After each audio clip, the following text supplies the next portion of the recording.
Good morning दोस्तों। Once again इतिहास की इस कार्यशाला में आपका स्वागत है। कल हम काफ़ी चीज़ों पे डिस्कस कर चुके थे और आज की क्लास में हम लोग थोड़ा आगे बढ़ेंगे उस पूरे मैटर को लेकर के। जैसा कि आप अपनी स्क्रीन पे देख पा रहे हैं, आज हम इतिहास के वर्गीकरण को लेकर के आगे बढ़ेंगे और फिर हमारा जो टॉपिक है उसे कंटिन्यू करेंगे। इन बातों पर पिछले 2 वीडियोज़ में खूब सारी चर्चाएँ हो चुकी हैं कि इतिहास को हम लोग 3 भागों में डिवाइड करते हैं। पहला आपका होता है प्राचीन इतिहास, दूसरा आपका होता है मध्यकालीन इतिहास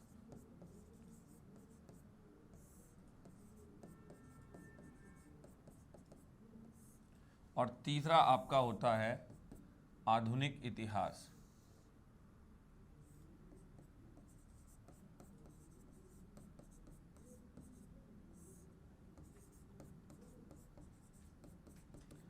इसके अलावा आजकल इसमें एक चौथा पार्ट भी आ गया है जिसे समकालीन इतिहास के नाम से जाना जाएगा।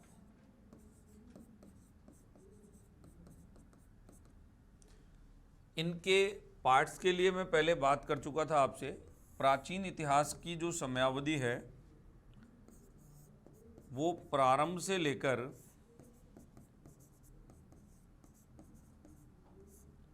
लगभग 7वीं या 8वीं शताब्दी तक चलेगी। प्राचीन इतिहास कहाँ से रहेगा? प्रारंभ से स्टार्ट करके 7वीं या 8वीं शताब्दी तक। मध्यकालीन इतिहास को हम लोग 2 तरीके से डिवाइड करते हैं। एक होता है हमारे पास पूर्व मध्यकाल और एक होता है हमारे पास मध्यकाल।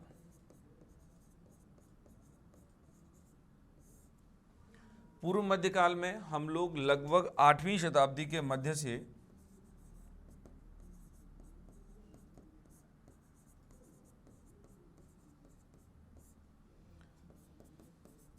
12वीं शताब्दी के मध्य तक,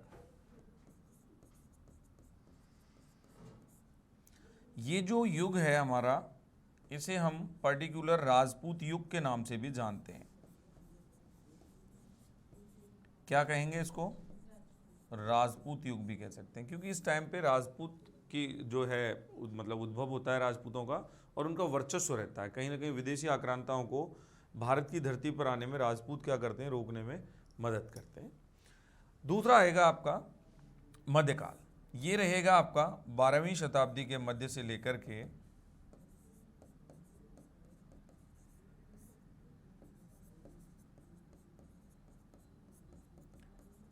लगभग 18वीं शताब्दी के मध्य तक। कल भी मैंने आपको बताया था, कुछ लोग औरंगजेब की मृत्यु से आधुनिक इतिहास की शुरुआत मानते हैं, कुछ विद्वान 1857 की क्रांति से मानते हैं, कुछ विद्वान इसमें प्लासी के युद्ध से इसकी शुरुआत मानते हैं। आधुनिक इतिहास मैंने आपको बताया 18वीं शताब्दी के मध्य से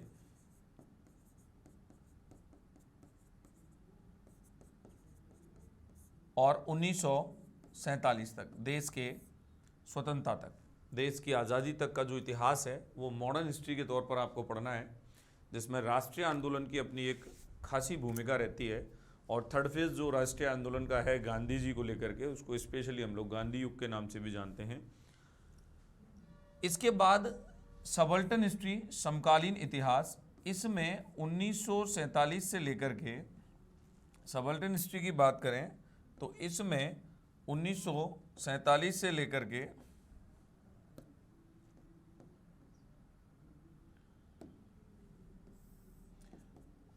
ये आएगा आपका 1947 से लेकर के अप्रोक्स सन 2000 तक का जो इतिहास है, वैसे हम इसको अब तक लिख सकते हैं। 1947 से वर्तमान जो चल रहा है हमारा, वहाँ तक की जो कहानी है वो क्या हो जाएगी? समकालीन इतिहास हो जाएगा, सबल्टन हिस्ट्री हो जाएगी। तो इस वर्गीकरण को आप अपने पेज पर नोट कर लें एक बार। उसके बाद कुछ लिखना है तो मैं बोल देता हूँ, आप लिखना प्रारंभ कर लीजिए।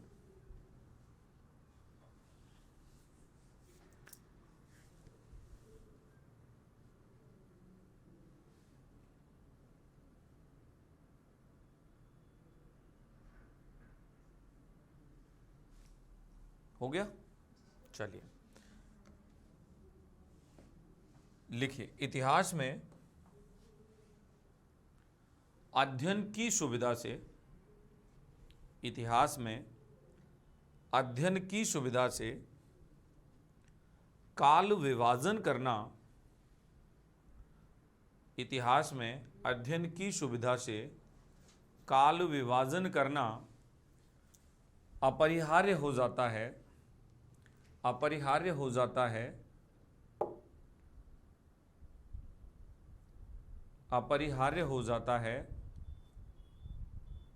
जबकि इतिहास एक, जबकि इतिहास एक सतत चलने वाली प्रक्रिया है, इतिहास एक सतत चलने वाली प्रक्रिया है। अर्थात समय एवं क्रमबद्ध रूप से, अर्थात समय एवं क्रमबद्ध रूप से, अर्थात समय एवं क्रमबद्ध रूप से इतिहास में घटनाओं का क्रम बनता है, इतिहास में घटनाओं का क्रम बनता है, लेकिन घटनाओं के स्वरूप में अंतर आ जाता है, घटनाओं के स्वरूप में अंतर आ जाता है।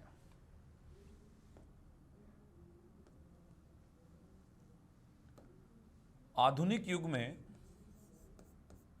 पैराग्राफ चेंज करके लिखना है,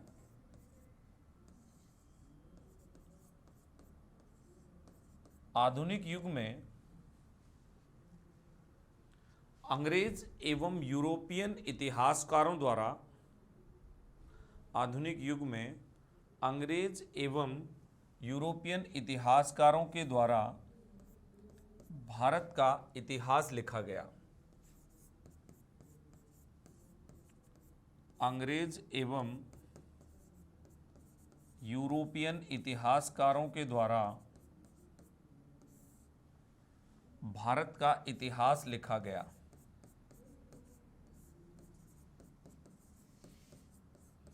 भारत का इतिहास लिखा गया। जेम्स मिल नामक, जेम्स मिल नामक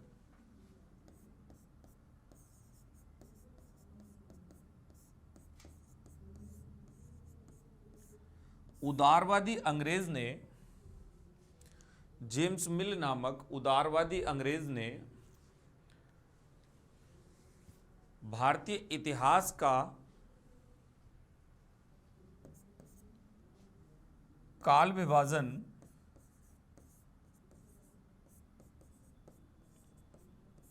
निम्नलिखित रूप में किया।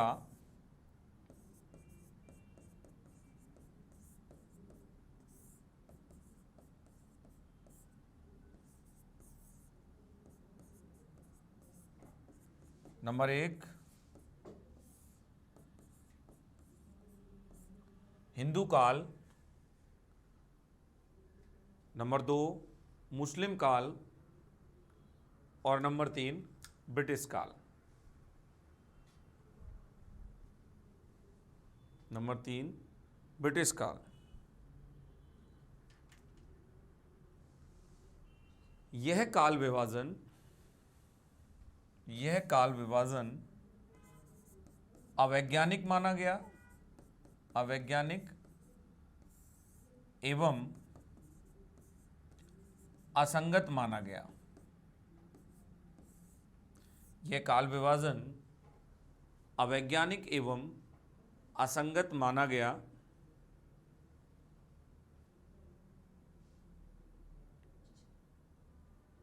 एक तो इसमें सांप्रदायिकता झलकती है, एक तो इसमें सांप्रदायिकता झलकती है, एक तो इसमें सांप्रदायिकता झलकती है। दूसरा,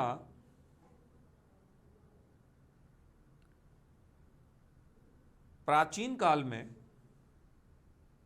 हिंदू शब्दावली नहीं मिलती है।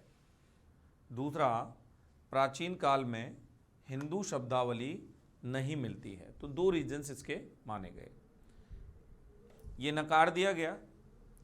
और जो इतिहास का विभाजन स्वीकार किया गया वो ये स्वीकार किया गया।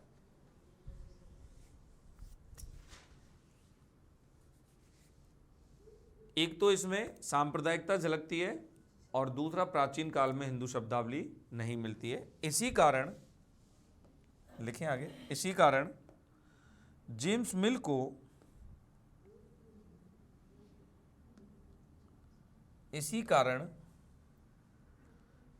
मिल को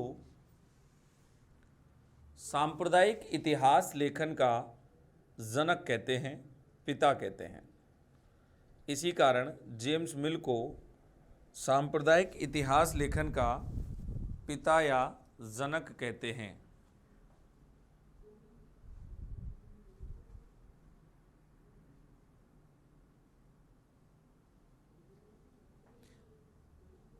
पैराग्राफ चेंज करके लिखेंगे, इसी कारण वर्तमान में भारतीय इतिहास को मोटे तौर पर निम्न भागों में बांटा गया है।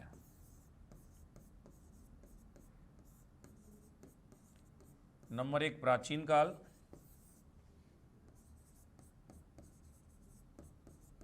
नंबर 2 मध्यकाल, नंबर 3 आधुनिक काल,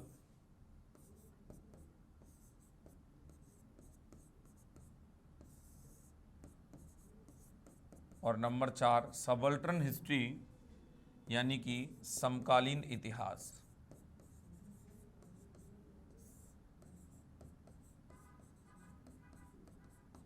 समकालीन इतिहास, यही रीजंस है कि हम इतिहास को मोटे तौर पर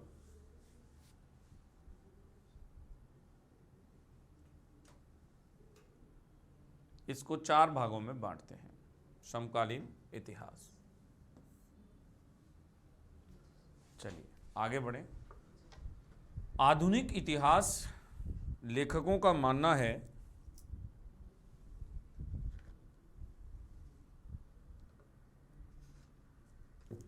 कि प्राचीन काल में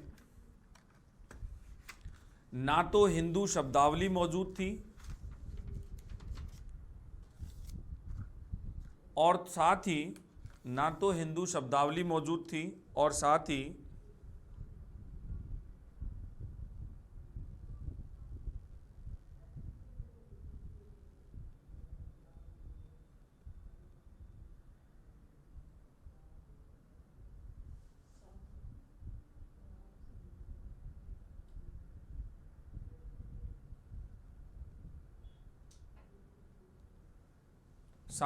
ये सभी समुदायों को साथ लेकर चलने में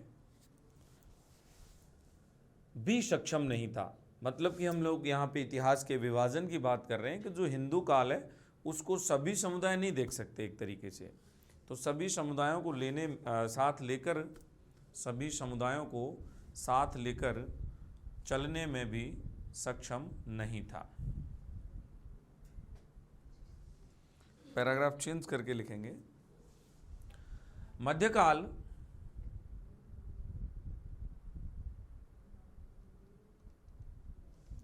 लगभग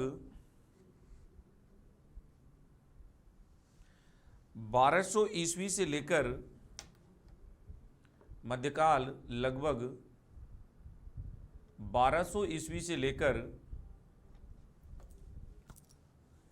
18वीं शताब्दी के मध्य तक का काल माना गया।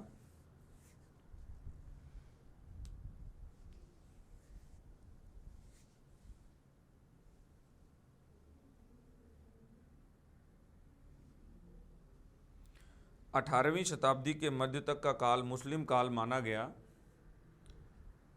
अंग्रेज एवं उपनिवेशवादी इतिहासकारों ने अंग्रेज एवं उपनिवेशवादी इतिहासकारों ने इसे मुस्लिम काल की संज्ञा दी है, इसे मुस्लिम काल की संज्ञा दी है, जबकि इस काल में ना तो समस्त शासक मुस्लिम थे और ना ही समस्त शासित मुस्लिम थे। यानी कि जो जनता है जिस पर आप लोग शासन कर रहे हैं वो भी मुस्लिम नहीं है, मतलब पूर्ण रूप से मुस्लिम नहीं है, और ना ही सभी के सभी शासक जो है वो मुस्लिम है। तो ना तो समस्त शासक मुस्लिम थे और ना ही समस्त शासित मुस्लिम थे।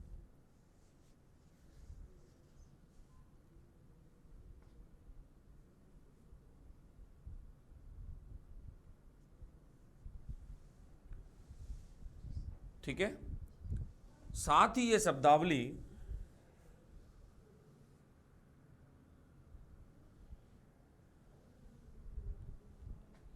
सांप्रदायिकता का बोध भी कराती है। साथ ही यह शब्दावली सांप्रदायिकता का बोध भी कराती है।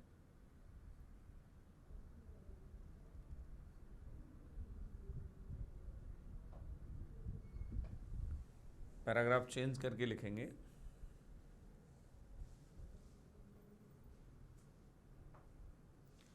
इसी प्रकार अंग्रेजों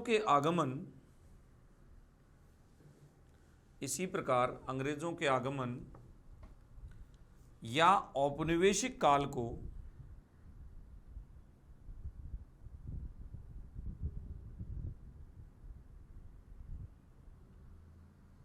ब्रिटिश काल की संज्ञा दी गई है।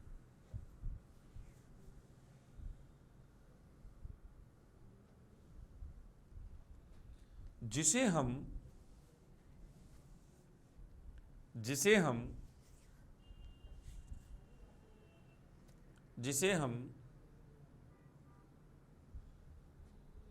वर्तमान में आधुनिक काल कहते हैं, जिसे हम वर्तमान में आधुनिक काल कहते हैं। यह नाम ब्रिटिश काल की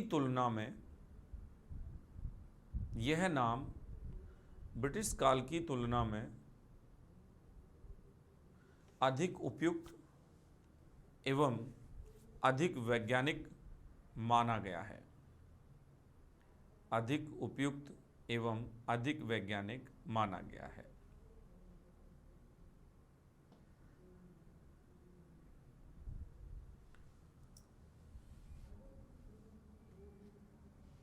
देखिए, इसके बाद इतिहास का एक वर्गीकरण और देखना है आपको।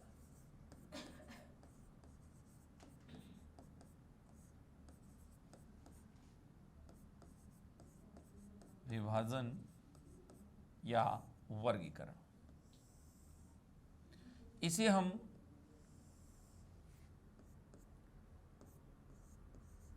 प्री हिस्ट्री,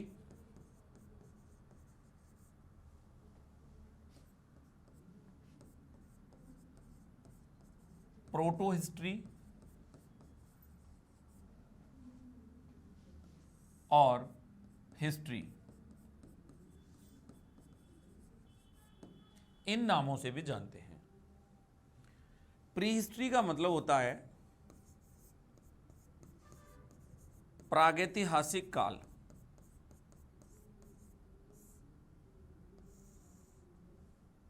प्रागैतिहासिक काल। प्रोटो हिस्ट्री का मतलब होता है आद्य ऐतिहासिक काल।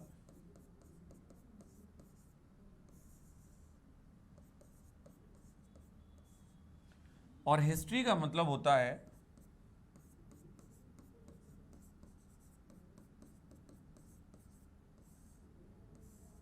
ऐतिहासिक काल।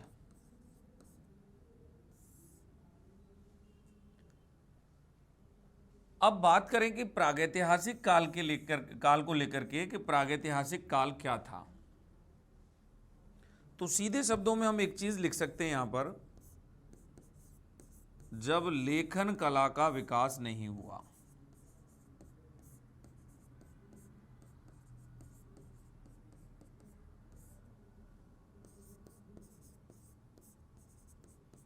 पर्टिकुलर एक टाइम पीरियड मान लिया हमने कि जब मनुष्य ने लिखना पढ़ना नहीं सीखा, उस काल को हम क्या कह रहे हैं? प्रागैतिहासिक काल। आदि ऐतिहासिक काल की बात कर रहे हैं हम लोग, वह काल जहां लेखन तो है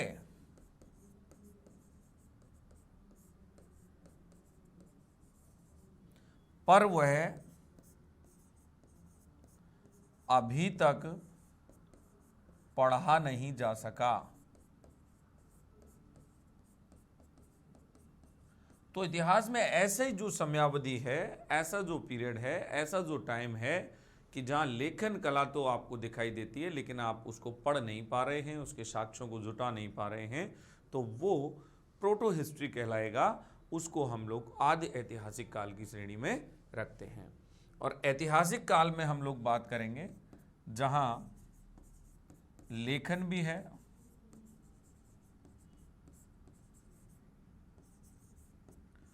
और पढ़ा भी जा सकता है।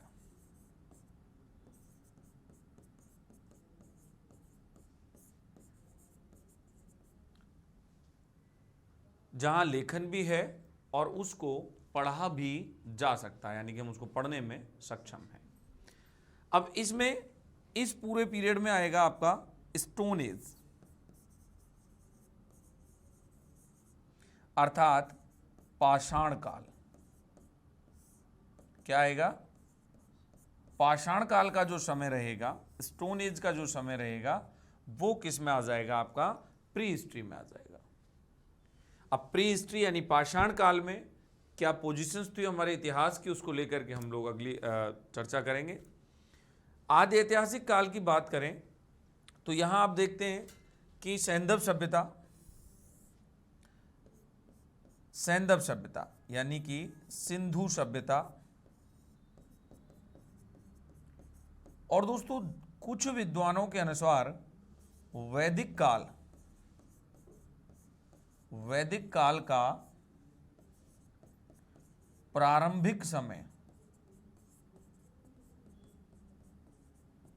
वैदिक काल का जो प्रारंभिक समय है वो कुछ विद्वानों के अनुसार प्रोटो हिस्ट्री का पार्ट माना गया है। वैदिक काल का प्रारंभिक समय तो हड़प्पा और वैदिक पीरियड का जो स्टार्टिंग वाला टाइम पीरियड था, काल था, जो पीरियड था, उसको हम लोग क्या मानते हैं? प्रोटो हिस्ट्री का पार्ट मानते हैं। और इसको भी कुछ विद्वानों ने माना है। इसके नीचे आप लिख सकते हैं कुछ विद्वानों के अनुसार।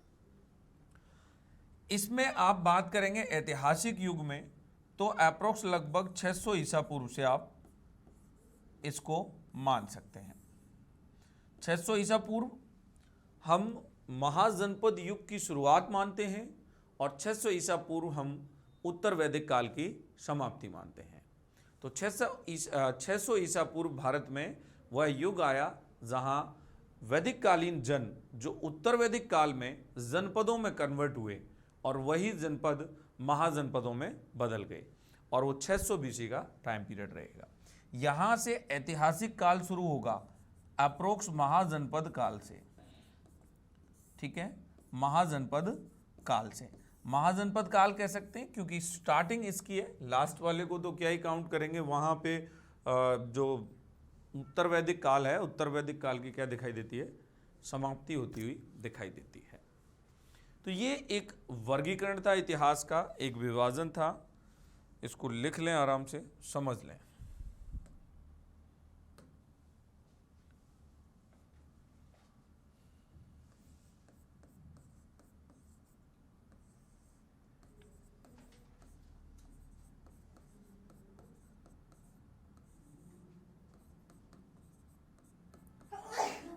अगला टॉपिक लिखिए आप,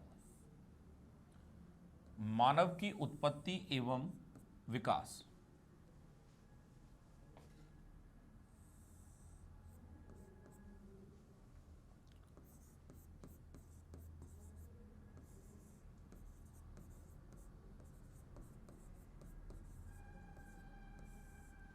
मानव की उत्पत्ति और यहां लिखेंगे मानव का विकास।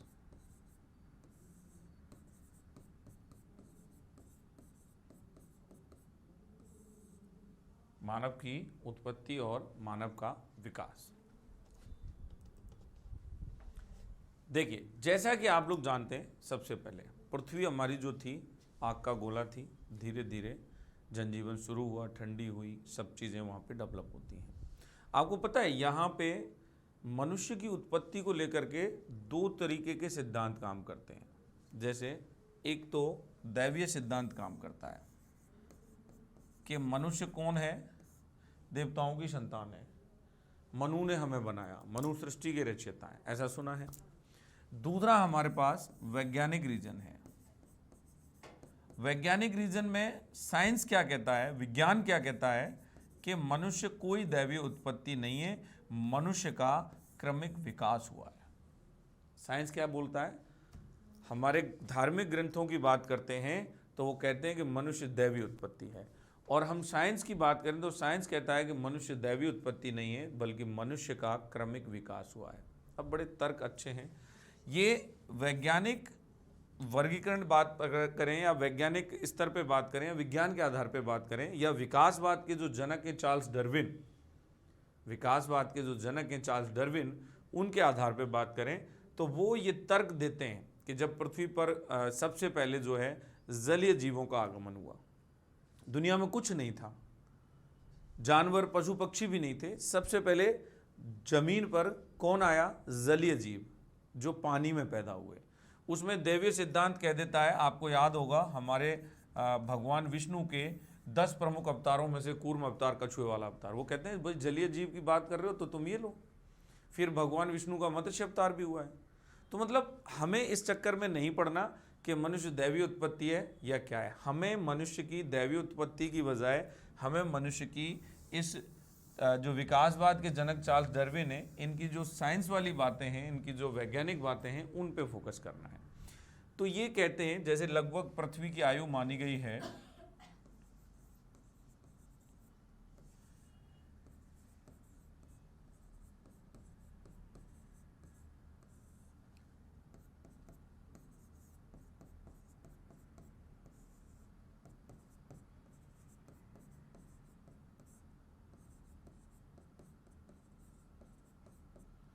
पृथ्वी की आयु लगभग 5 अरब वर्ष पूर्व, 5 अरब वर्ष पूर्व पृथ्वी थी, ठीक है, अपने वास्तविक स्वरूप में आना शुरू हो गया। अब मानव का विकास कैसे हुआ, मानव की उत्पत्ति, तो सबसे पहले इसमें 2 क्वेश्चन पूछे जाते हैं। टर्सरी युग, मानव की उत्पत्ति किस युग में हुई, टर्सरी युग में हुई, और मानव की उत्पत्ति प्लायोसीन काल,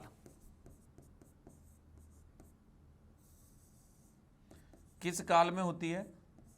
ये 2 प्रश्न यहां से सीधे पूछे जाएंगे। मानव की उत्पत्ति किस काल में हुई, तो प्लायोसीन काल में, ये ज्योग्राफी के वर्ड से। और कौन सा युग चल रहा था, टर्सरी युग चल रहा था। तो टर्सरी युग में प्लायोसीन काल में क्या होता है, मनुष्य की उत्पत्ति होती है। अब मनुष्य की उत्पत्ति डायरेक्ट ऐसे नहीं हो गई, मनुष्य ने बड़ा संघर्ष किया है, मनुष्य के संघर्ष का इतिहास बहुत लंबा रहा है। मनुष्य डायरेक्ट लॉन्चिंग नहीं थी, मनुष्य दैवीय उत्पत्ति नहीं था। ये साइंस मानता है कि मनुष्य को भगवान ने डायरेक्ट जैसे आज हम वर्तमान स्वरूप में ऐसे लॉन्च कर दिया हो, ये नहीं है। ये आप और हम सब जानते हैं, आपने तमाम न्यूज़पेपर्स में, बुक्स में, टीवी में, वीडियोज़ में देखा होगा कि किस प्रकार से मनुष्य ने अपना डेवलपमेंट किया है, और मनुष्य प्राइमेट्स वर्ग से निकल करके बाहर आता है। तो पृथ्वी पर धीरे धीरे जैसे जलीय जीवों का विकास हुआ, फिर रेंगने वाले जीव आए, फिर ऐसे जीव आए जिनकी रीढ़ की हड्डी हुआ करती थी। ये सीक्वेंस जब आगे बढ़ता रहा तो पृथ्वी पर एक नया वर्ग पैदा हुआ, जिस वर्ग का नाम था प्राइमेट्स। क्या हुआ, प्राइमेट्स का उद्भव हुआ, पृथ्वी पर प्राइमेट्स का उद्भव हुआ। किसका उद्भव हुआ, प्राइमेट्स का उद्भव हुआ। और इस प्राइमेट्स में जो लोग शामिल थे, पहली बात तो आपको ये बता देता हूं कि प्राइमेट्स का अर्थ होता है स्तनपायी जीव। क्या होता है, स्तनपायी जीव। मनुष्य है, गाय भैंस है, ये सब क्या हैं? स्तनपायी जीव हैं। तो प्राइमेट्स का उदय हुआ, और प्राइमेट्स में हम जैसे बात करेंगे तो सबसे पहले जो इसका वर्गीकरण हम लोग देखते हैं वो कपी या वानर, कपी या वानर, लंगूर, चिंपांजी, औरंगटन,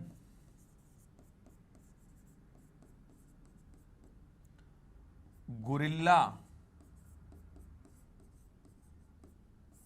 छुछुंदर। तो इस तरीके के कुछ जीव पैदा होना शुरू हो चुके थे, यानी कि मानव के विकास की अगली कड़ी में जो चीजें निकल करके आती हैं वो इस तरीके की आती हैं। मानव का विकास हुआ, मानव के विकास से पहले एक वर्ग पैदा हुआ जिसको हम लोग क्या कहते हैं? क्या कहते हैं भाई? प्राइमेट्स वर्ग कहते हैं। और प्राइमेट्स का अर्थ क्या होता है? स्तनपायी जीव। लिख लो आप आराम से, और इसको पूरा समझने में अगर कहीं कोई दिक्कत हो तो पूछ लिया करो। ऐसे हेजिटेशन नहीं करना है कि सर पूछना नहीं है। कोई भी चीज़ नहीं आए आप बिल्कुल पूछ सकते हैं कि सर कहाँ से क्या दिक्कत है। ये ज्योग्राफी के वर्ड्स हैं। मानव जब पैदा हो रहा था तो युग कौन सा चल रहा था? ज्योग्राफी में युग पढ़ने होते हैं, काल पढ़ने होते हैं। तो टर्सरी युग था और प्लायोसीन काल था। अप्रोक्स लगभग आज से 5000 वर्ष पूर्व पृथ्वी अस्तित्व में आई, और उस पे धीरे धीरे पहले जलीय जीव, फिर रेंगने वाले जीव, फिर रीढ़ की हड्डी वाले जीवों का डेवलपमेंट होता है, और उसी में अगला डेवलपमेंट दिखाई देता है हमें किसका? प्राइमेट्स का। प्राइमेट्स में कौन कौन आ गए? कपी या वानर, लंगूर, चिंपांजी, औरंगटन, गुरिल्ला, छछूंदर, ये सब जीव थे। ये सब क्या थे? ये प्राइमेट्स थे, स्तनपायी जीव हुआ करते थे। सबसे पहले अब हमारा रिश्ता इनसे जुड़ेगा, ठीक है? इनमें से हम निकल के आए तो एक वर्ग आया महाकपि वर्ग। क्या आया निकल करके? महाकपि वर्ग। इस महाकपि वर्ग को ड्रायोपिथिकस की संज्ञा दी गई।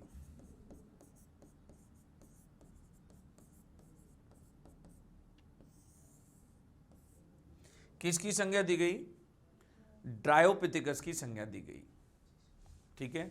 ये महाकपि वर्ग, यानी कि कपि का मतलब बंदर हो गया, जैसा कि आप और हम सब जानते हैं कि हम बंदरों की संतान हैं। तो कपि या वानर एक वर्ग था प्राइमेट्स का, और उस कपि या वानर यानी प्राइमेट्स के वर्ग में से महाकपि वर्ग निकल के आता है, जिसे हम लोग ड्रायोपिथिकस कहते हैं। ये प्रजाति विलुप्त है, इसके अवशेष प्राप्त नहीं होते। ये विलुप्त प्रजातियों में काउंट हो गई, ठीक है? धीरे धीरे आगे चल करके अब कहानी क्या थी कि ये लोग, ठीक है, दो तरीके से डिवाइड होते हैं।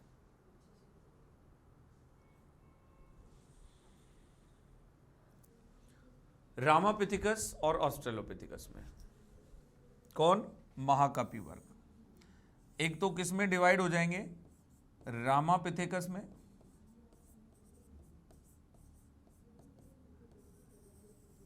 और दूसरा इनका वर्गीकरण क्या दिखाई देता है? ऑस्ट्रेलोपिथिकस।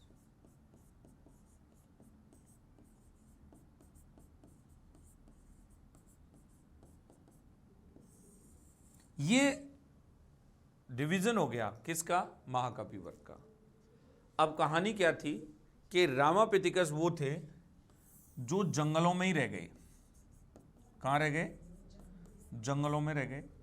और ऑस्ट्रेलोपिथिकस जो थे वो मैदानी भागों की ओर उन जंगलों से निकल करके चलना शुरू कर देते हैं, दुनिया की भीड़ भाड़ में शामिल होने का प्रयास कर लेंगे।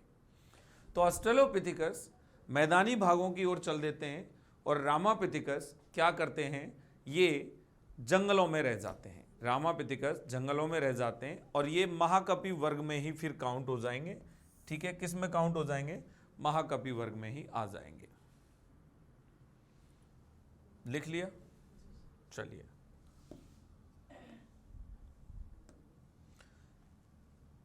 तो मैंने बात की सबसे पहले रामापिथिकस की। अब कैसे सीक्वेंस बनेगा वो तो समझ में आएगी आपको। रामापिथिकस के बारे में लिखिए 2 लाइनें। लगभग 2 करोड़ वर्ष पूर्व का मानव है, लगभग 2 करोड़ वर्ष पूर्व का मानव है।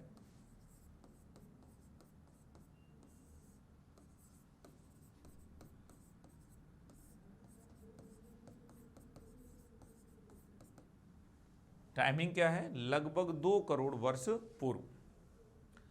3 से 4 फुट हाइट होती थी।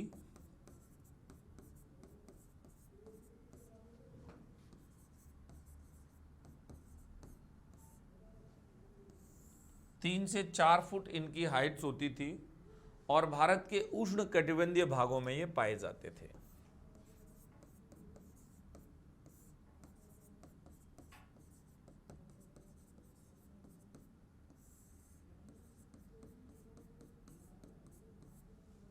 भारत के उष्ण कटिबंधीय भागों में ये पाए जाते थे और साथ में ये जंगलों में ही रह गए।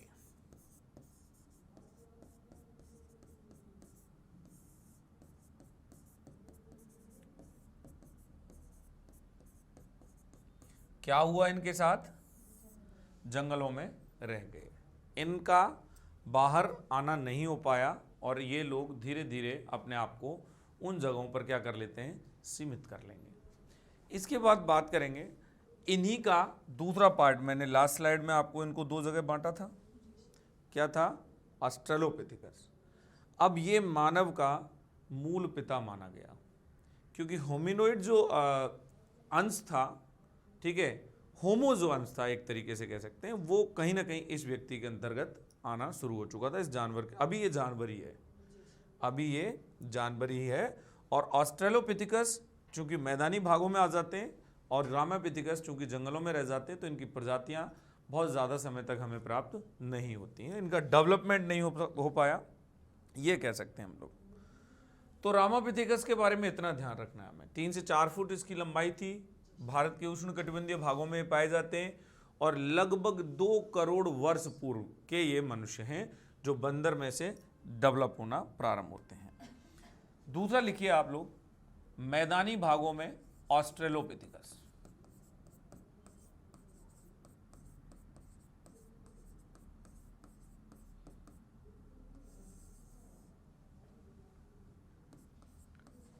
जंगलों से निकलकर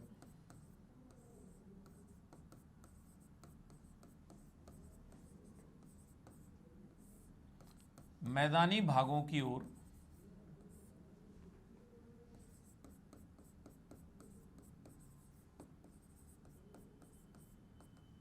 जंगलों से निकलकर मैदानी भागों की ओर चलना प्रारंभ कर देते हैं।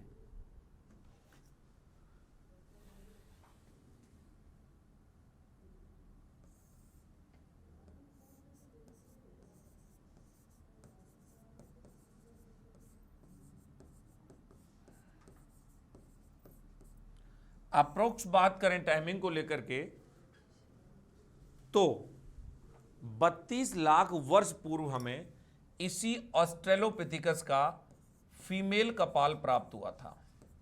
फीमेल शब्द की जगह मैं मादा शब्द लिख लूं तो ज्यादा ठीक रहेगा। मादा कपाल प्राप्त हुआ और ये जो मादा कपाल प्राप्त हुआ था इसको नाम दिया गया था लूसी। क्या दिया गया था? लूसी। यानी कि ऑस्ट्रेलोपिथेकस जंगलों से निकलकर कहां गए? मैदानी भागों में। और मैदानी भागों में जब ऑस्ट्रेलोपिथेकस आ गए तो अप्रोक्स लगभग 32 लाख वर्ष पूर्व यहां पर हमें इसी ऑस्ट्रेलोपिथेकस की प्रजाति की महिला का कपाल मिला था। किसका कपाल मिला? महिला का। तो उस महिला का नाम लूसी रखा गया। एक्चुअली लूसी रखने के पीछे रीजंस ये था कि जिस पुरातत्वविदों के दल ने इस कपाल को खोजा था, इथोपिया के आसपास ये प्राप्त हुआ था, वहाँ पर उनका जो जैसे शिविर लगा लेते हैं ना, टेंट वगैरह होता है जिसमें वो अपना रहना खाना करते हैं, आसपास कोई वर्क कर रहे हैं, तो वहाँ पर एक म्यूजिक का गाना बज रहा था, Lucy in the sky with diamond. बार बार एक गाना बज रहा था, Lucy in the sky with diamond, Lucy in the sky with diamond. तो इन्होंने उस कपाल पे क्या कर दिया? लूसी नाम रख दिया। और लूसी नाम रखने के कारण इसको मानव की माता कहा जाता है। मानव जाति की माँ। मानव जाति की माँ कौन है? लूसी। और ऑस्ट्रेलोपिथेकस को क्या कहा गया? ऑस्ट्रेलोपिथिकस को मानव जाति का पिता कहा जाता है। क्या कहा जाता है? मानव जाति का पिता कहा जाता है। मानव जाति का पिता कहा जाता है। ये भी 3 से 4 फुट की हाइट्स वाले मनुष्य हुआ करते थे।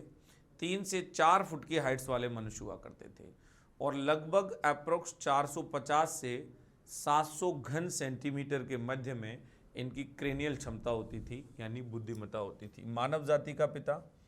हाइट्स कितनी है? 3 से 4 फुट। लंबाई, लंबाई कितनी है? 3 से 4 फुट।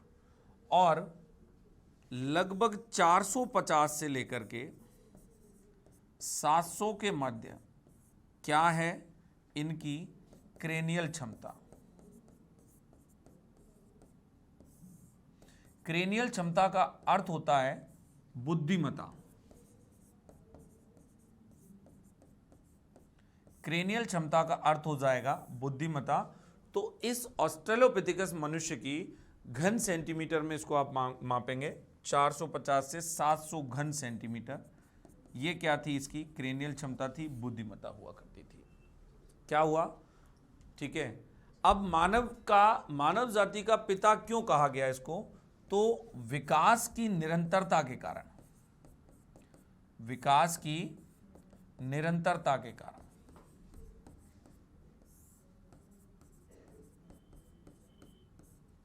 विकास की निरंतरता के कारण इसको मानव जाति का पिता कह दिया गया। क्या कह दिया गया? मानव जाति का पिता कह दिया गया।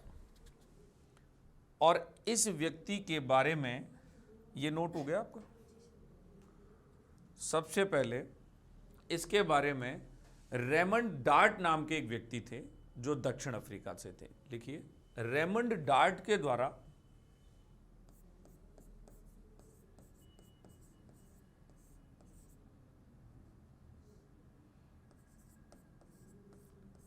रेमंड डार्ट के द्वारा 1924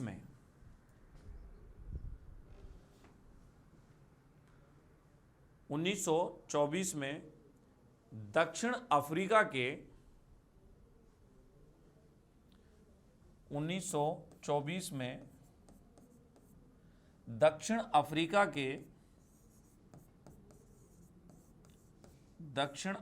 के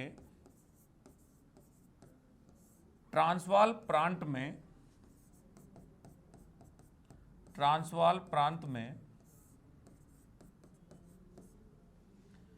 टोंग नामक स्थान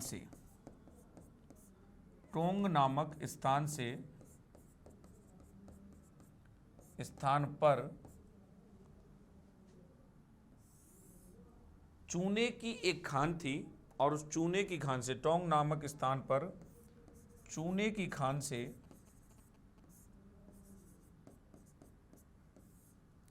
एक खोपड़ी प्राप्त की थी, एक कपाल प्राप्त किया था और वो खोपड़ी, वो कपाल ऑस्ट्रेलोपिथिकस का था।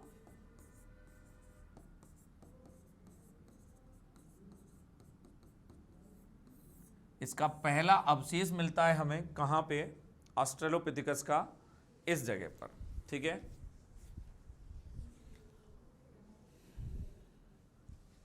इसी व्यक्ति को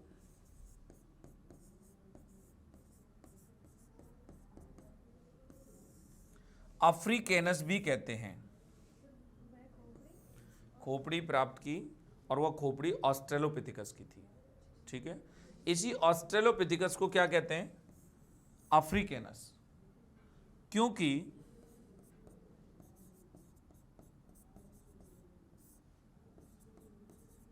यह सिर्फ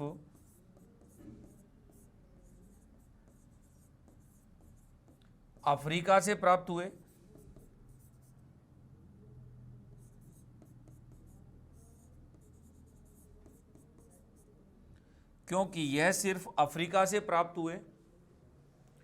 क्योंकि यह सिर्फ अफ्रीका से प्राप्त हुए, इसी कारण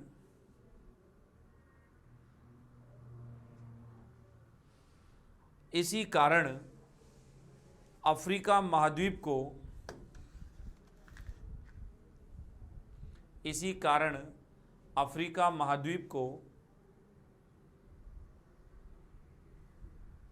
मानव का घर, मानव का पालना या मानव जाति का पालना या मानव सभ्यता का पालना भी कहा जाता है। आप ऐसे लिखिए, इसी कारण अफ्रीका को मानव जाति का पालना कहा जाता है, क्योंकि प्रारंभिक जो मनुष्य के अवशेष थे वो ऑस्ट्रेलोपिथेकस के रूप में मिलते हैं और इसके अवशेष केवल और केवल अफ्रीका से प्राप्त होने के कारण इस मनुष्य को अफ्रीकेनस भी कहा जाता है। और यही वो कारण है कि जिस वजह से अफ्रीका को मानव जाति का पालना कहा गया है। तो यहाँ तक की बात क्लियर हो गई, ठीक है भाई। क्या हुआ, अफ्रीकेनस इसका नाम रख दिया गया। अब ये बटा आगे चल के मैंने यहाँ पे एक बात लिखाई थी आपको कि विकास की निरंतरता के कारण इसको मानव जाति का क्या कह दिया गया, पिता कह दिया गया। और मानव जाति की माँ कौन हो गई, लूसी हो गई। तो मानव जाति का इनको क्या कह दिया गया, पिता कह दिया गया। अब इनका वर्गीकरण हम आगे करेंगे तो इनको हम दो तरीके से डिवाइड करेंगे। पहला आया इसमें होमो हैबिलिस। कौन सा आया, होमो हैबिलिस।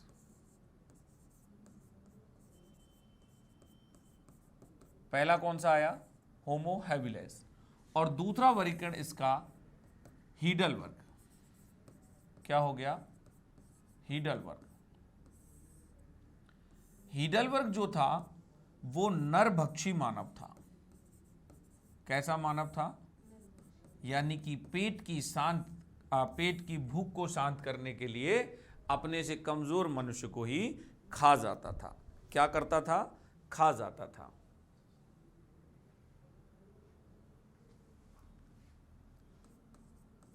पिथिकैंथ्रोपस, अगला विभाजन है ये। पिथिकैंथ्रोपस के नाम से एक वैज्ञानिक नाम इनको दिया जा सकता है, जिसमें पिथिकैंथ्रोपस में आपका होमो हैबिलिस भी आ जाएगा और पिथिकैंथ्रोपस में आपका होमो हीडलबर्ग भी आ जाएगा। जैसे मैंने अफ्रीकेनस कहा तो वैसे ही पिथिकैंथ्रोपस भी एक नाम आता है। तो ऑस्ट्रेलोपिथेकस अफ्रीकेनस हो गया, फिर ये पिथिकैंथ्रोपस की श्रेणी में आ जाएंगे। इसमें एक आया होमो हैबिलिस। होमो हैबिलिस वो व्यक्ति था जिसने हाथ का पहली बार खुलकर प्रयोग किया।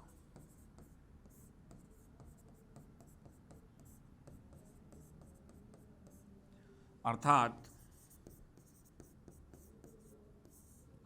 औजार बनाने वाला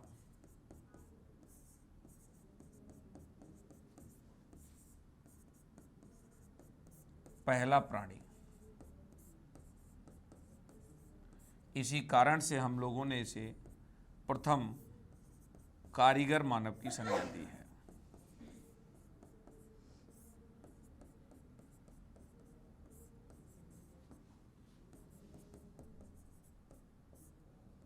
इस कारण हमने इसको क्या संज्ञा दी हुई है, पहला कारीगर मानव। ठीक है, ये जो मनुष्य था वो केवल यूरोप में विकसित था। कहां पर था, केवल यूरोप में विकसित था। हीडलबर्ग ये अपने पेट की भूख शांत करने के लिए अपने से कमजोर मनुष्य को खाने की क्षमता रखता था और अपने से कमजोर मनुष्य को ये खा जाता था।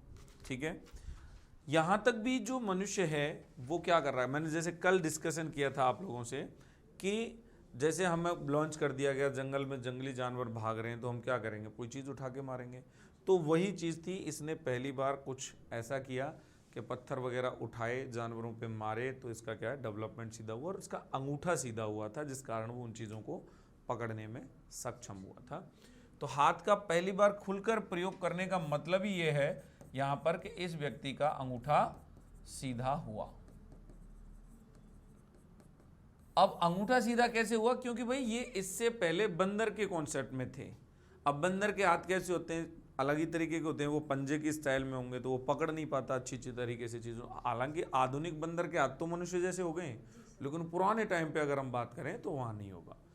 अब ये होमो हैबिलिस आ गया तो हाथ का इन्होंने पहली बार खुलकर प्रयोग किया, अर्थात औजार बनाने वाला पहला प्राणी होने के कारण प्रथम कारीगर मानव की संज्ञा इसको दे दी जाती है।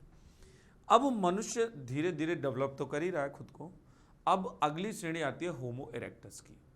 होमो इरेक्टस वो व्यक्ति होता है, वो मनुष्य होता है जो अब 4 पैरों से चल करके 2 पैरों पे आ जाएगा। यानी यहां तक ये मनुष्य जो हैं, ये जो बानर हैं, ये 4 पैरों पे ही अभी भाई 4 पैरों पे चल रहे हैं। अब आएगा कौन? होमो इरेक्टस। तो होमो इरेक्टस की कहानी क्या रहेगी? होमो इरेक्टस प्रथम द्विपद मानव कहा गया, जो पहली बार ऐसा मनुष्य जो द्विपद यानी 2 पैरों पर चलना प्रारंभ करता है। चलिए आगे लिखिए। अगला कंसेप्ट रहेगा होमो इरेक्टस मानव।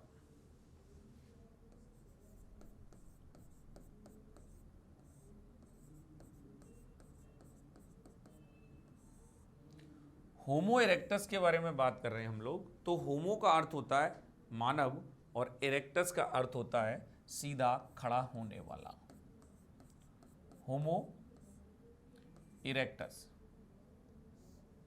होमो का अर्थ क्या होता है? मानव। और इरेक्टस का मतलब क्या होता है? सीधा खड़ा होने वाला।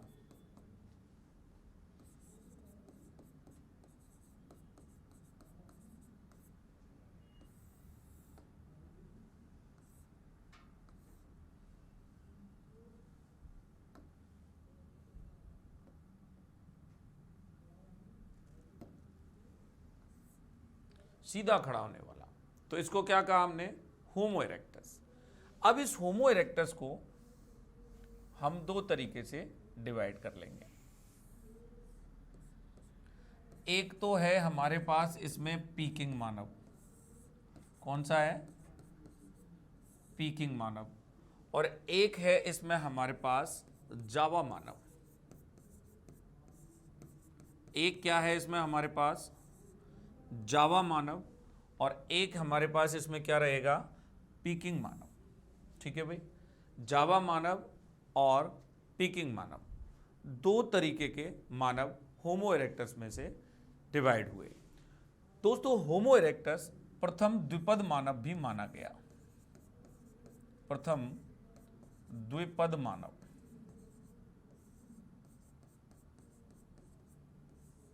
क्या है ये? पहला ऐसा मनुष्य जो 2 पैरों पर चलना प्रारंभ करता है। 2 पैरों पे आ गया अब मनुष्य। अब यानी कि यहां आकर के आप स्पष्ट कह सकते हो कि अब बंदर हम लोग नहीं रहे। तो प्रथम द्विपद मानव की संज्ञा होमो इरेक्टस को दी गई। और होमो इरेक्टस को हम लोगों ने 2 तरीके से डिवीजन कर दिया, एक जावा मानव और एक पीकिंग मानव। जावा मानव जो था, इसकी रीढ़ की हड्डी अधिक मतलब सीधी थी। भाई इससे पहले मनुष्य कैसा चल रहा था? 4 पैरों पे चल रहा है तो रीढ़ की हड्डी में झुकाव मिलेगा। अब 2 पैरों पे आ गया तो रीढ़ की हड्डी सीधी होगी, निश्चित सी बात है। और कहीं ना कहीं वो रीढ़ की हड्डी जिम्मेदार भी थी द्विपद बनाने के लिए इनको। इसी मानक को आग का आविष्कारक माना जाता है। आग का आविष्कारक कौन था? जावा मानव। ठीक है। ये जो मानव था, इसके अस्थि पंजर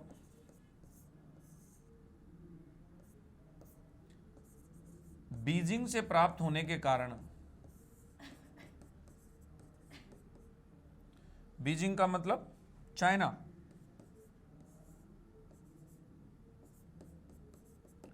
तो पीकिंग मानव कह दिया गया इसको। भाई इसके अस्थि पंजर कहां से प्राप्त हुए? चाइना में बीजिंग से प्राप्त हुए, तो इसको पीकिंग मानव कह दिया गया। इस व्यक्ति की रीढ़ की हड्डी अधिक सीधी थी बजाय जावा मानव के। रीढ़ की हड्डी अधिक सीधी थी बजाय जावा मानव के। और ये वो व्यक्ति था जिसने हाथ का खुलकर प्रयोग किया।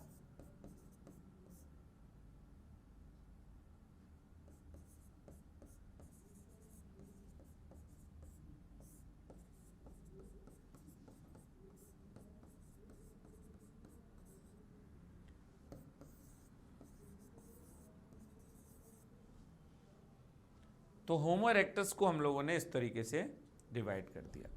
मानव लगातार विकास कर रहा है। ड्रायोपिथिकस को हम लोगों ने रामापिथिकस और ऑस्ट्रेलोपिथिकस में डिवाइड किया, और ऑस्ट्रेलोपिथिकस को हम लोगों ने अफ्रीकेनस कहा। उसके बाद में फिर पिथिकेंथ्रोपस की श्रेणी में आ जाते हैं आपके होमो इरेक्टस और होमो हिडलबर्ग और होमो हैबिलिस, ये तीनों। इसके बाद आएगा आपका क्रोमैग्नम। क्रोमैग्नम मानव कहेंगे हम लोग निएंडरथल मानव को। तो अगला जो कॉन्सेप्ट रहेगा मनुष्य का वो क्या रहेगा? क्रोमैग्नम, यानी कि निएंडरथल मानव।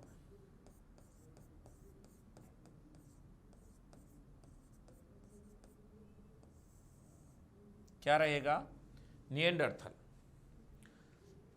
एक्चुअली जर्मनी में एक निएंडर गुफा घाटी है, यानी कि एक निएंडर नदी है जहां एक घाटी पड़ती है। तो जर्मनी की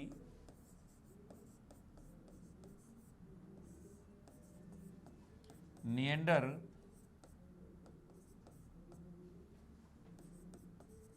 नदी घाटी से अवशेष प्राप्त होने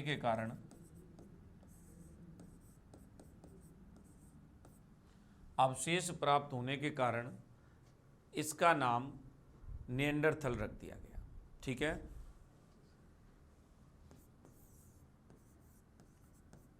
प्रथम सांस्कृतिक मानव कहलाया। क्या कहलाया? ये व्यक्ति प्रथम सांस्कृतिक मानव कहलाया। सांस्कृतिक मानव कहलाने का मतलब कि मृतकों का अंतिम संस्कार करने वाला पहला मानव था। हाँ भाई, मृतकों का अंतिम संस्कार करने वाला पहला मानव हो गया। अब उनके अंतिम संस्कार की अपनी पद्धतियां थी, वो जब डिटेल में पढ़ेंगे पाषाण काल तो वहाँ पे उन चीज़ों पे चर्चा होगी। तो मृतकों का अंतिम संस्कार करने वाला पहला मनुष्य था जिसने क्या कहा, अपने आप को सांस्कृतिक प्राणी सिद्ध किया, और उसका नाम क्या था? निएंडरथल। दूसरी कहानी, इसने वर्ग एवं श्रम का विभाजन किया।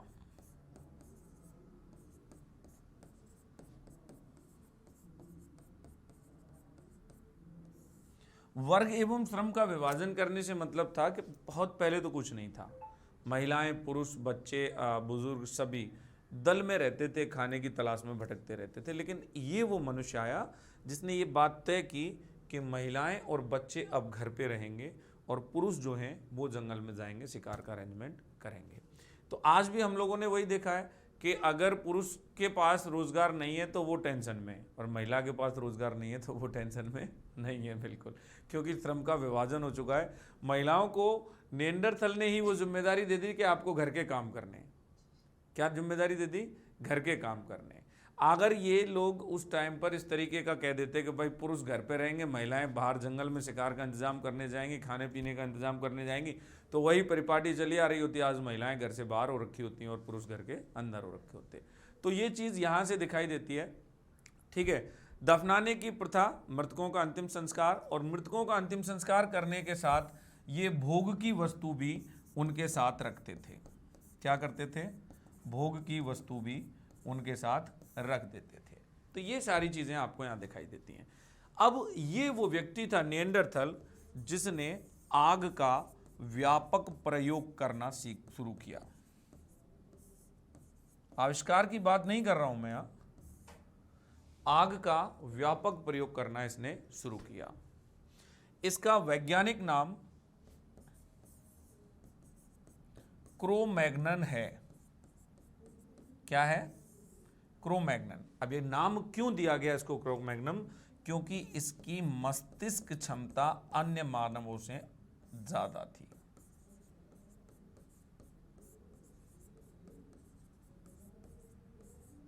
इसकी मस्तिष्क क्षमता जो है वो अन्य मनुष्यों से क्या थी? ज्यादा थी। क्या थी? ज्यादा हुआ करती थी। क्रोमैग्नम भी हम लोगों ने इसको क्रोमैग्नन इसको कह दिया। ठीक है। इसके बाद हम जो मनुष्य का अगला कॉन्सेप्ट देखते हैं वो ये नोट हो गया, क्रोमैग्नन। इसके बाद हम देखते हैं अगला मनुष्य,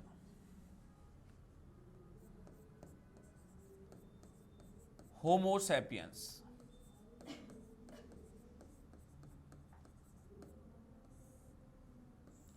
क्या कहा गया? Homo sapiens. ये आधुनिक मानव है, ठीक है। उच्च पुरा पाषाण काल में ये मनुष्य आ चुका था। इसको आधुनिक मानव की संज्ञा दी गई।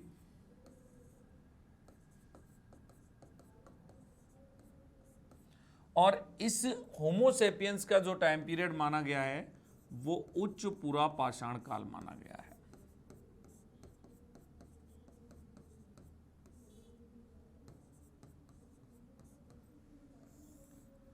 इसके बाद अगला जो कंसेप्ट आया वो आया होमो सैपियंस सैपियंस। ये पूर्ण विकसित मानव था।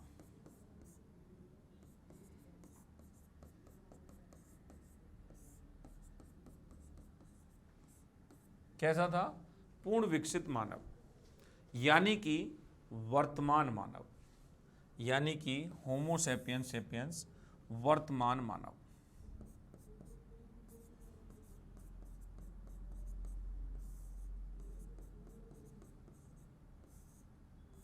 क्या कहेंगे इसको? वर्तमान मानव। इसको हम लोग बहुत सारे नामों से बुलाएंगे, जैसे क्रोमैग्नन भी कह देंगे। इसके अलावा चांसलेट, ग्रिमाल्डी, ये सब इसको नाम दिए जाते हैं।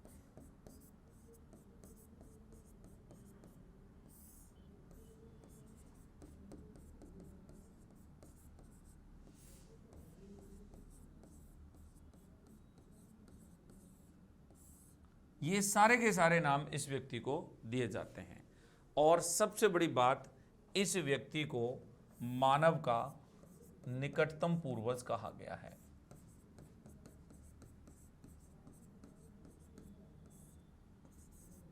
क्या कह दिया गया? मानव का, इसको क्या कह दिया गया? मानव का निकटतम पूर्वज। क्या कह दिया गया? मानव का निकटतम पूर्वज। जबकि मानव का आदि पूर्वज कौन है? ऑस्ट्रेलोपिथेकस, जो सबसे पहला था। मानव की माता लूसी। मानव का आदि पूर्वज ऑस्ट्रेलोपिथेकस।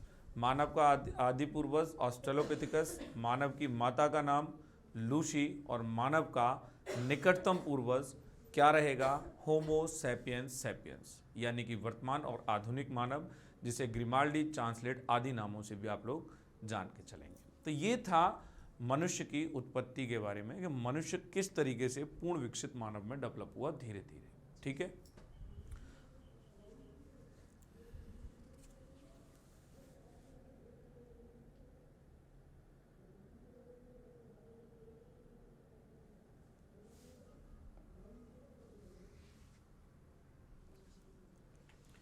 हो गया। चलिए अब एक हेडिंग बनाइए इसमें, मानव की प्रजाति भारत के संदर्भ में।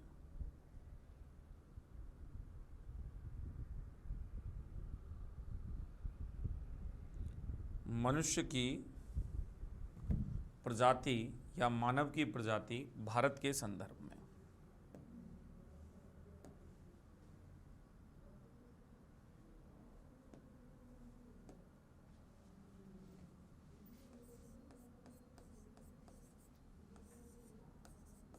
मानव की प्रजाति भारत के संदर्भ में।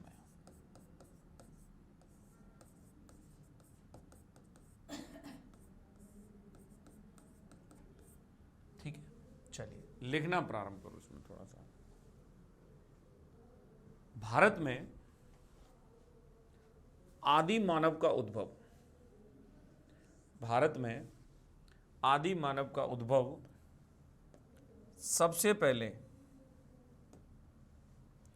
भारत में आदि मानव का उद्भव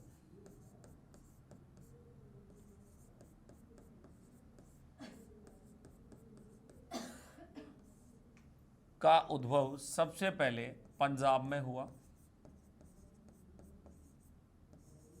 सबसे पहले पंजाब में हुआ, जबकि बर्किट के अनुसार, एक विद्वान है बर्किट, बर्किट के अनुसार यह दक्षिण में हुआ था। यानी भारत में कुछ विद्वान मानते हैं कि आदि मानव का जो आविष्कार है वो कहाँ हुआ, पंजाब में पहली बार हुआ, जबकि बर्किट महोदय क्या मानते हैं कि ये दक्षिण में हुआ था। नेक्स्ट पॉइंट लिखें।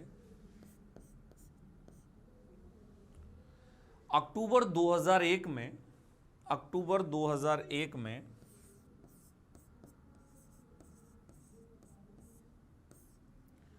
अक्टूबर 2001 में पी राजेंद्रन नाम के एक व्यक्ति जो केरल विश्वविद्यालय में थे, पी राजेंद्रन, अक्टूबर 2001 में पी राजेंद्रन नामक इस व्यक्ति ने, जो कि केरल विश्वविद्यालय से थे, केरल विश्वविद्यालय से थे,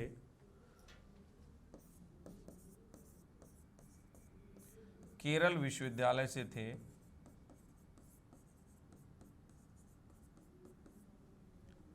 तमिलनाडु के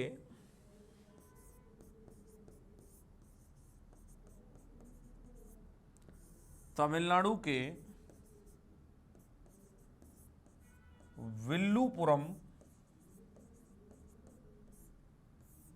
तमिलनाडु के विल्लुपुरम यानी औदे, इस विल्लुपुरम को छोटे नाम के तौर पर औदे भी कहा जाता है, औदे, विल्लुपुरम औदे से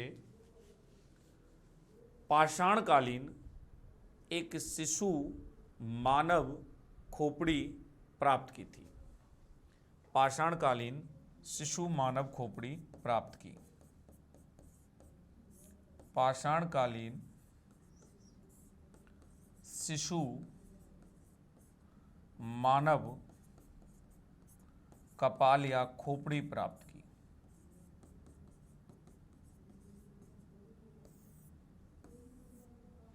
पाषाणकालीन मानव या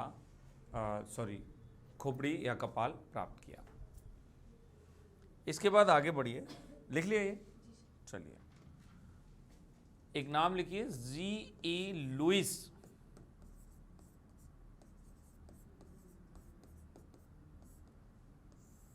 जी.ई.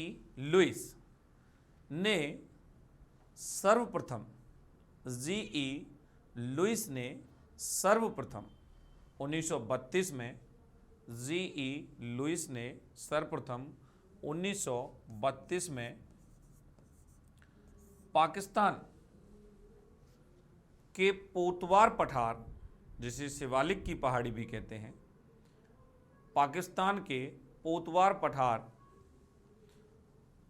1932 में पाकिस्तान के पोतवार पठार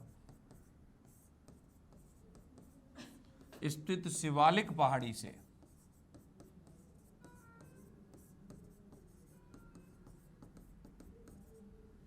पाकिस्तान के पोतवार पठार पर स्थित शिवालिक पहाड़ी से 2 मानव कपाल खोपड़ियां प्राप्त की थी, 2 मानव कपाल खोपड़ियां प्राप्त की थी, जिसमें से एक को तो इन्होंने रामापिथेकस की संज्ञा दे दी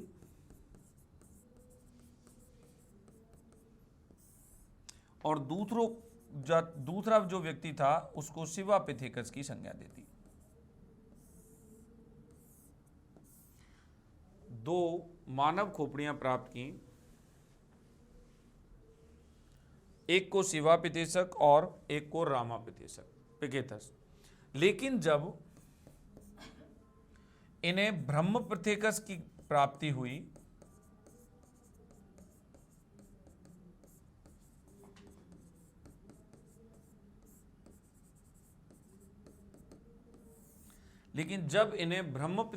प्राप्ति हुई तो सम्मिलित रूप से जी लुइस ने इन तीनों को मिलाकर के शिवालिक के देव नर वानर की संज्ञा दे दी। तो सम्मिलित रूप से लुइस ने क्या किया, इन्हें शिवालिक के देव नर वानर की संज्ञा दे दी।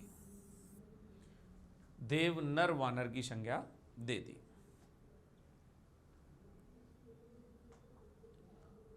इसके बाद लिखें अगला पॉइंट, देव नर वानर की संज्ञा दे दी।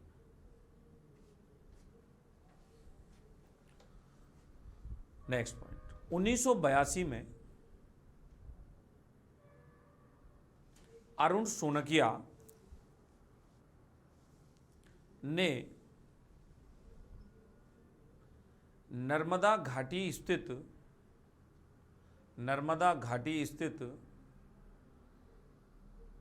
हथनोरा से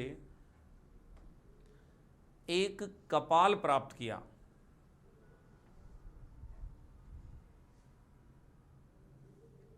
एक कपाल प्राप्त किया हथनोरा से, नर्मदा स्थित हथनोरा से, हाँ, एक कपाल प्राप्त किया, एक कपाल प्राप्त किया जिसे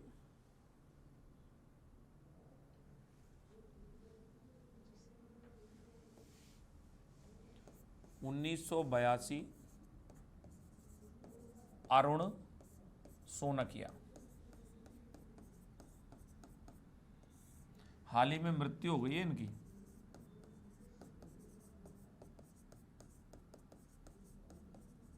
कुछ साल पहले ही हुई है, कुछ वर्ष पूर्व।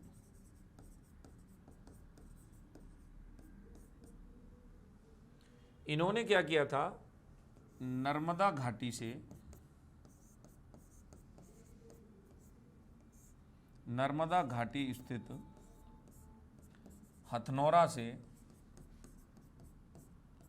मानव कपाल प्राप्त किया।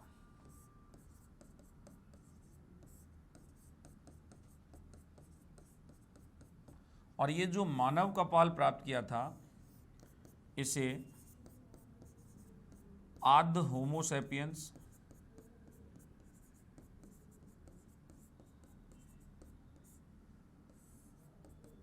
होमो इरेक्टस,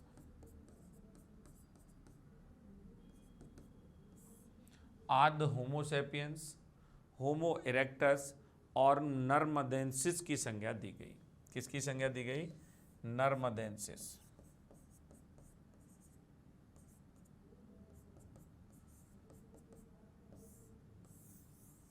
नर्मदेंसिस, होमो इरेक्टस या आद्य होमो सैपियंस की संज्ञा इसको दी गई थी। ये भारत के बारे में कुछ बातें थी। इसके बाद देखिए विकासवाद, कि जो मनुष्य का जो विकास हुआ, उस विकास के बारे में हम लोग किस तरीके से बात करते हैं। तो विकासवाद का जनक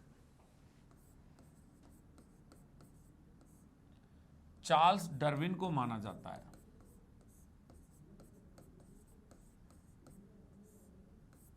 विकासवाद का जनक कौन है? चार्ल्स डार्विन को माना जाता है। इन्होंने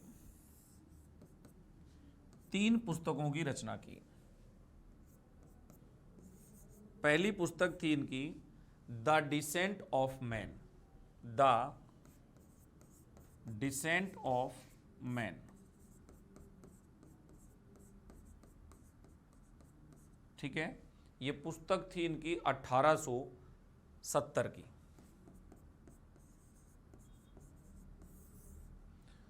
दूसरी पुस्तक थी इनकी द बॉयज ऑफ बीगल,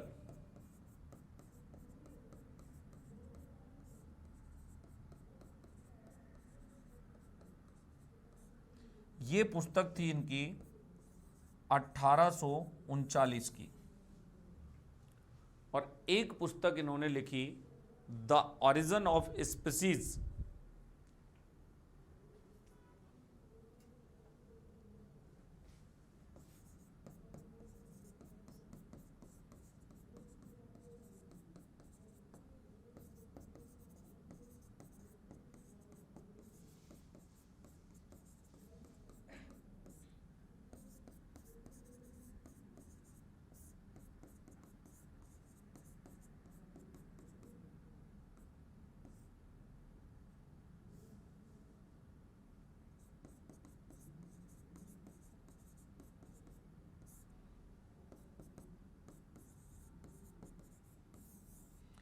तो थर्ड पुस्तक थी the origin of species by means natural selection.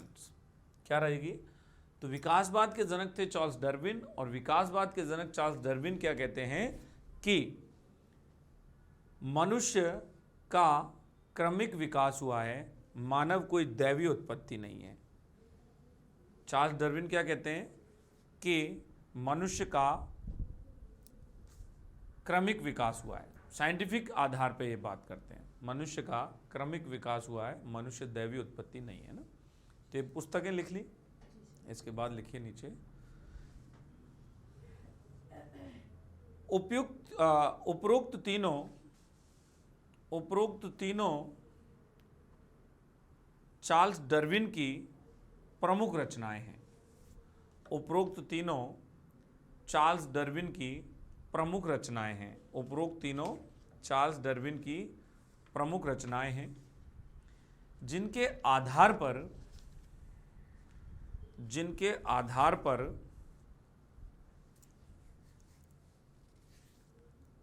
Charles Darwin ने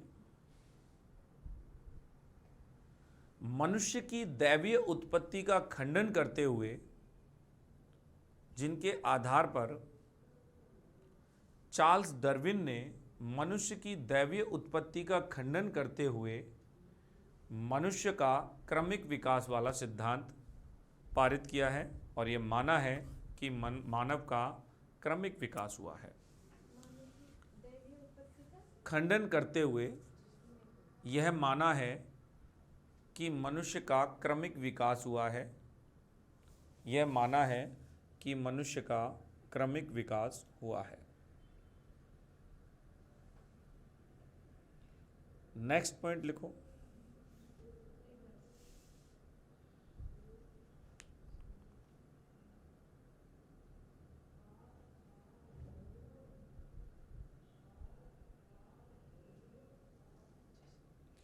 क्रमिक विकास के इस सिद्धांत से इतिहास में मनुष्य का एक लंबा वंश वृक्ष तैयार हो जाता है।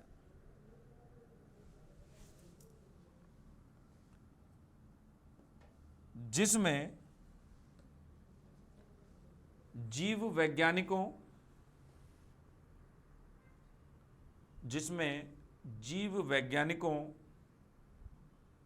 भूवैज्ञानिकों,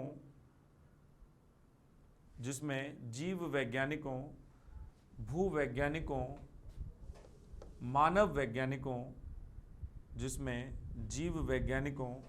भूवैज्ञानिकों, मानव वैज्ञानिकों और पुरातत्वविदों को मिल करके कार्य करना होता है। तभी तो हम इतिहास बना पाते हैं, मतलब इतिहास खोज पाते हैं, लिख पाते हैं। जीव वैज्ञानिकों की जरूरत पड़ती है, भूवैज्ञानिकों की जरूरत पड़ती है, मानव वैज्ञानिकों की जरूरत पड़ती है, पुरातत्वविदों की जरूरत पड़ती है। खुदाई में प्राप्त सामग्री के आधार पर एक पुरातत्वविद उस चीज को सजीव बना देता है, उसके बारे में अपना पूर्ण वर्णन लिख करके देता है। तो यकीन मानिए कि उसकी कल्पना शक्ति कितनी जबरदस्त तौर पर काम करती होगी। कोई भी चीज़ हमें मिल गई तो खुदाई में जो पुरावशेष मिले उनके आधार पर ही काम होता है। तो ये एक कहानी है पूरी मनुष्य की। इसके बाद लिखिए मानव का जीव वैज्ञानिक वर्गीकरण। मिलकर कार्य करना होता है, पुरातत्वविदों आदि को मिल करके कार्य करना होता है।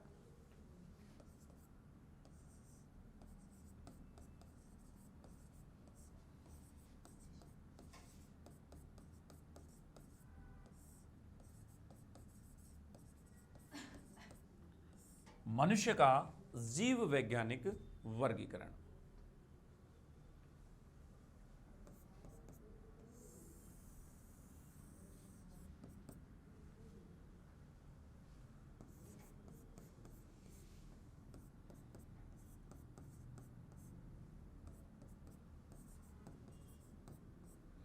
तो तो मनुष्य का जब जीव वैज्ञानिक वर्गीकरण देखेंगे तो हमें मनुष्य का वर्ग, हमें मनुष्य का गण, हमें मनुष्य का वंश, हमें मनुष्य की श्रेणी और हमें मनुष्य की प्रजाति, ये सब देखनी होंगी।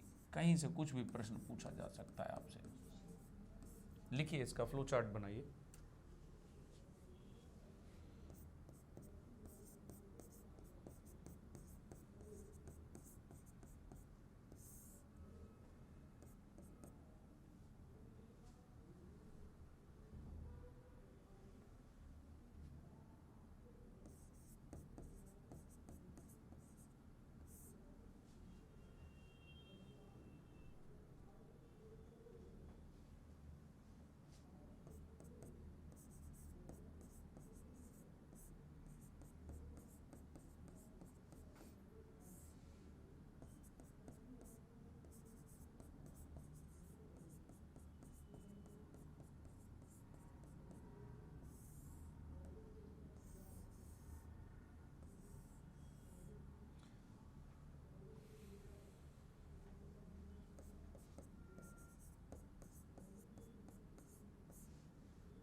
मनुष्य का जो जीव वैज्ञानिक वर्गीकरण है वो किस तरीके से काम करता है।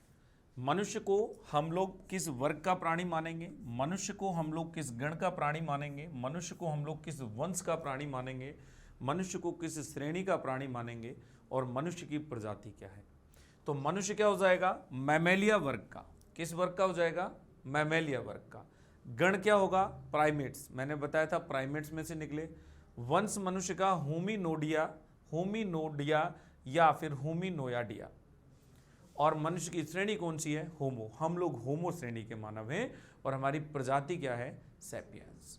तो ये पूरा एक वर्गीकरण आपको समझ के चलना है।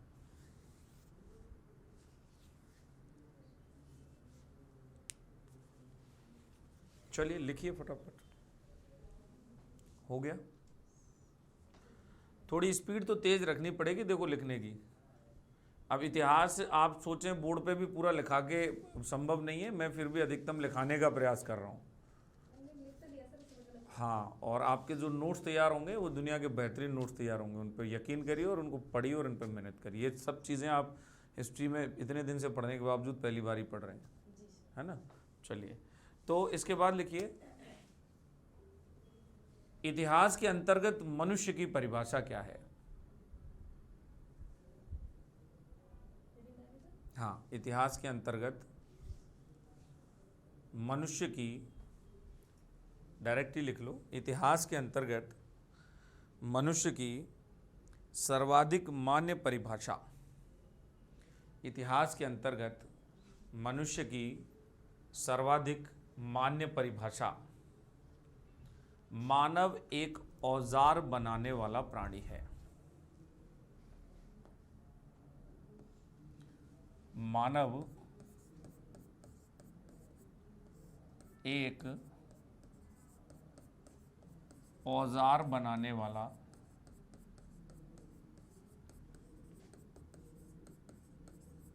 प्राणी है। मानव एक औजार बनाने वाला प्राणी है। और ये परिभाषा देने वाले व्यक्ति कौन है, बेंजामिन फ्रैंकलिन।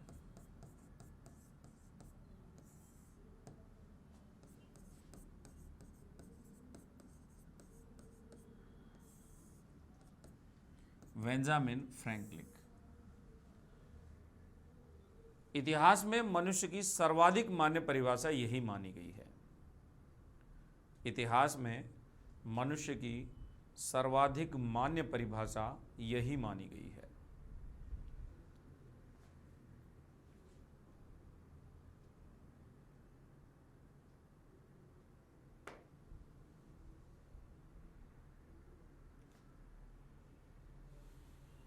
नेक्स्ट पॉइंट लिखो, अफ्रीका महाद्वीप को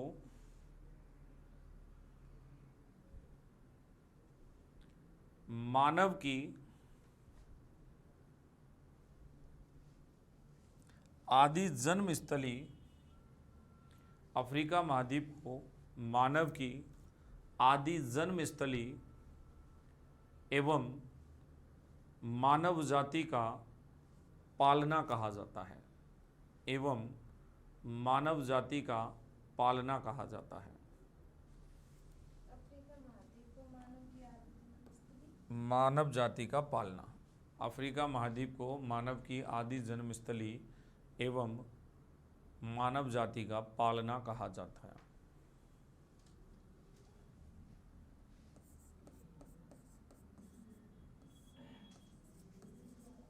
अगली हेडिंग बनाएंगे यहाँ पे, मानव के उद्भव एवं विकास संबंधी सिद्धांत।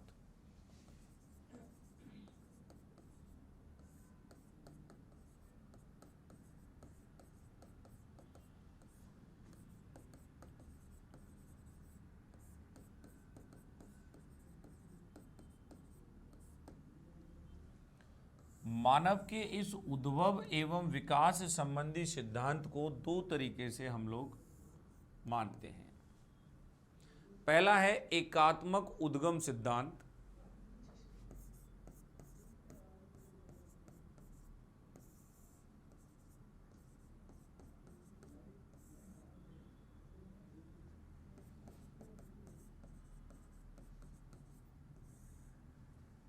जिसे विसरण सिद्धांत के नाम से भी जाना जाता है।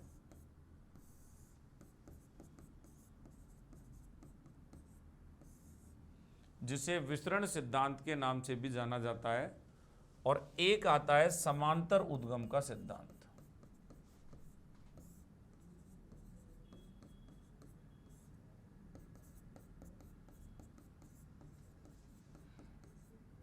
एक क्या हो जाएगा?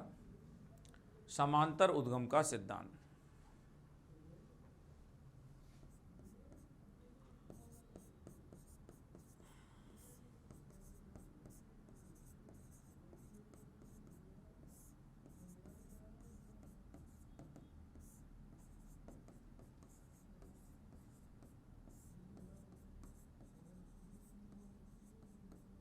ये क्या कहता है एकात्मक उद्गम का सिद्धांत?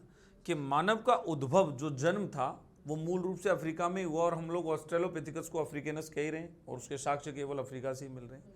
तो मानव का जो उद्भव था वो मूलतः अफ्रीका में हुआ, होमो इरेक्टस से। किससे हुआ? अफ्रीका में हुआ। और वो किससे हुआ?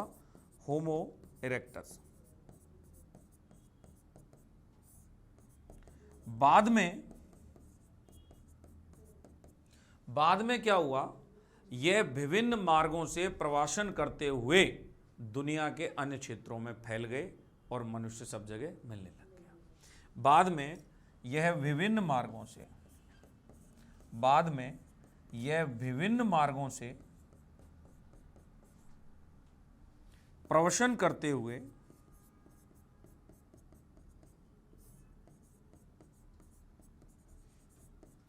पृथ्वी के अन्य भागों में गए।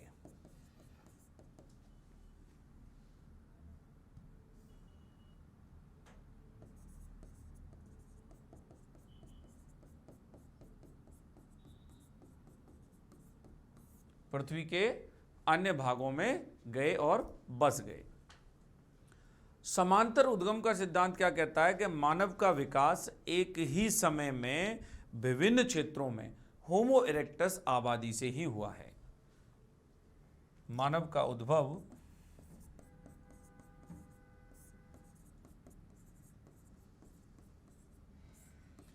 एक ही समय में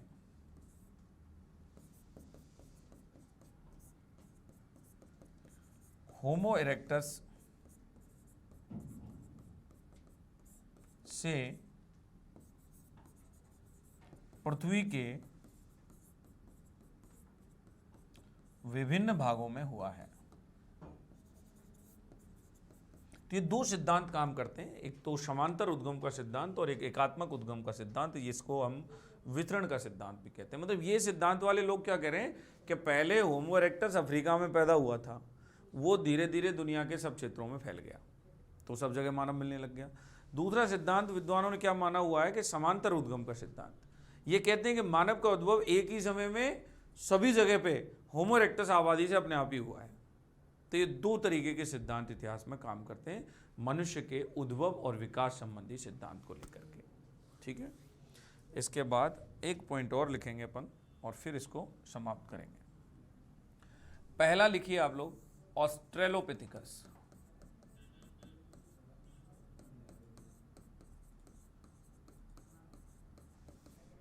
ठीक है, ऑस्ट्रेलोपिथिकस।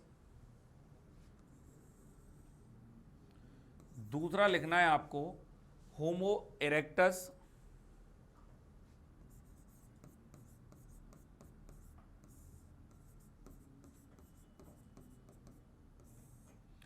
तीसरा लिखना है आपको इसमें होमो सैपियंस।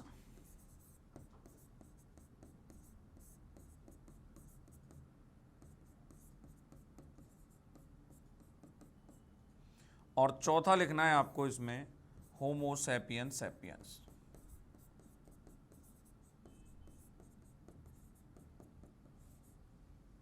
ठीक है, जो होमो सैपियंस है उसे हम लोग क्रोमैग्नन, चांसलेड, ग्रिमाल्डी आदि नामों से पुकार लेंगे। ठीक है भाई, इसको हम लोग निएंडरथल नाम से पुकार लेंगे। इसको हम लोग पिथिकैंथ्रोपस कहेंगे, पिथिकैंथ्रोपस कहेंगे, और इसे हम लोग अफ्रीकेनस कहेंगे।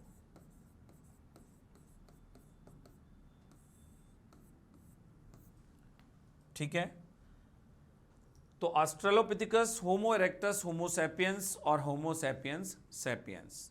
इसके आगे आप लिख सकते हैं कि मोटे तौर पर मानव विकास के 4 प्रमुख ही चरण माने गए हैं। मोटे तौर पर मानव विकास के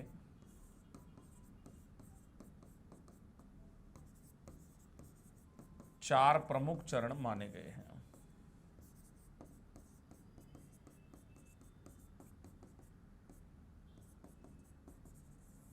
ठीक है, तो ये टॉपिक हो गया आपका कंप्लीट पूरा। 9 बज गए, आपकी क्लास का भी समय हो गया। फर्स्ट पेपर की क्लास आपकी अभी स्टार्ट हो जाएगी, तो उसको आप ले लें एक बार। इसके बाद हम लोग अब कल की चर्चा करेंगे। कल आपका स्टोनिज वाला टॉपिक शुरू करेंगे, प्रागैतिहासिक काल कैसे पढ़ेंगे, फिर प्रोटो हिस्ट्री में चलेंगे, फिर धीरे धीरे हिस्ट्री में चलेंगे। रेगुलर आप लोग अपडेट में बने रहिए। लाइव क्लास जो आप लोग घर से देखना चाहते हैं वो सभी विद्यार्थी सुबह 7, सवा 7 एक्यूरेट अपना मोबाइल लेके आप आ सकते हैं। और आप कमेंट्स जो करेंगे वो तो मैं कमेंट्स पढ़ लूँगा। चलती हुई लाइव क्लास में आपको अगर कोई क्वेरीज अपनी शांत करनी है तो भी आप लोग पूछ सकते हैं, और आप लोग देख लीजिए इसको। ठीक है, तो आज इतना ही रखते हैं इतिहास की इस कार्यशाला में। कल फिर से मुलाकात करते हैं एक नए सेशन के साथ। Okay, thank you, take care.